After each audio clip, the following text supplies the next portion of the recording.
Dear students, today we are going to start a new chapter that is related with the next syllabus that starts from the month July that has been given to you. Today's topic is Rise of Nationalism in India. Before knowing about the nationalism in India, we must know something about the Indian National Congress. The Indian National Congress was only one weapon to fight against the British insurgency. So we should know that the Indian National Congress, which was founded by a retired British servant whose name was A.O. Hume, whose full name was Alan Octavian Hume. He founded this organization in 1885 and its first session was started in the Gurukul Tejpal School, Bombay, near Gwalior Tank. It was first presided by W.C. Banerjee. There had been 72 delegates who were invited by the British government, and W.C. Banerjee presided it. The founder members of the Indian National Congress were Firoz Shah Mehta, Badruddin Tayyabji, Surendranath Banerjee, and others. So we see that most of them were moderate by their behavior.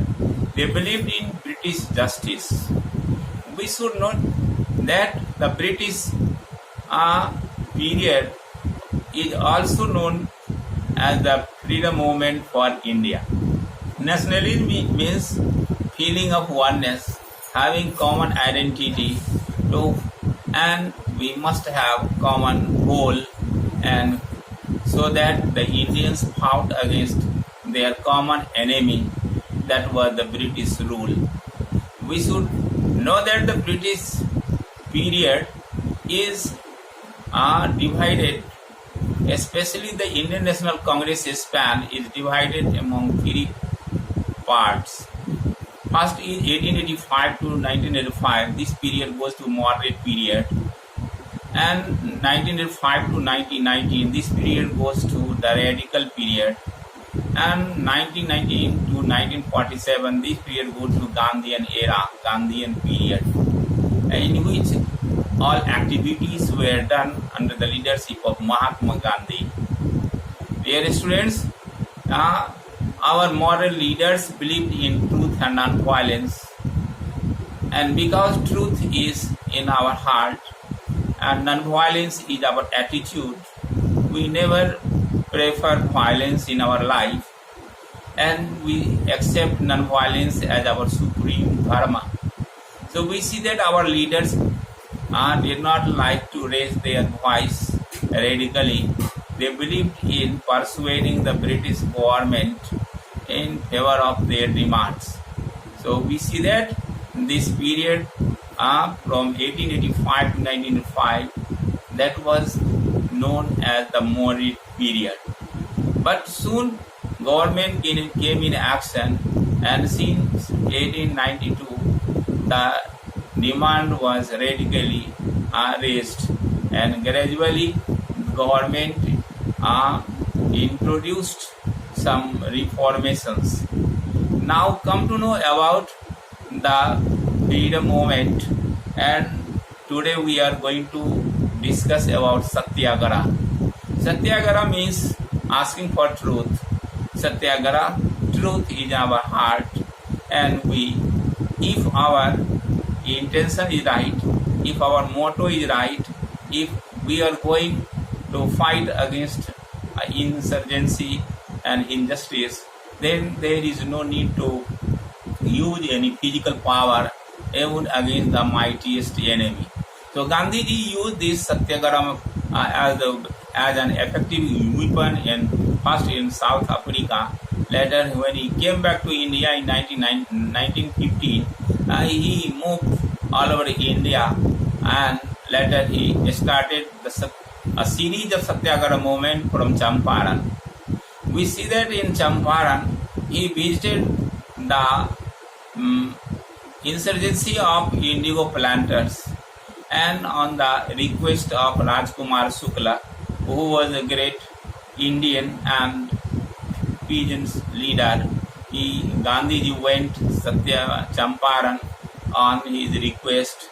He surveyed the people and later he led the signature movement.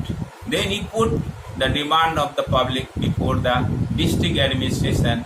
Earlier he was arrested, but soon the district administration bent before the Gandhiji's appeal and Gandhiji was released. So we see that the first Satyagraha movement was launched in 1917 and that was completely successful.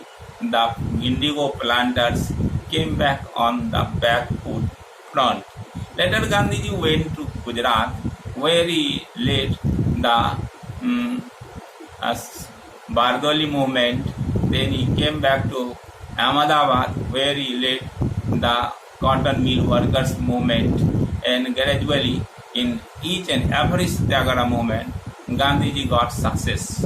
So we see that Satyagraha movement was the only one effective weapon against the mightiest enemy, that was a continental power that ruled not only in India but even in different continents.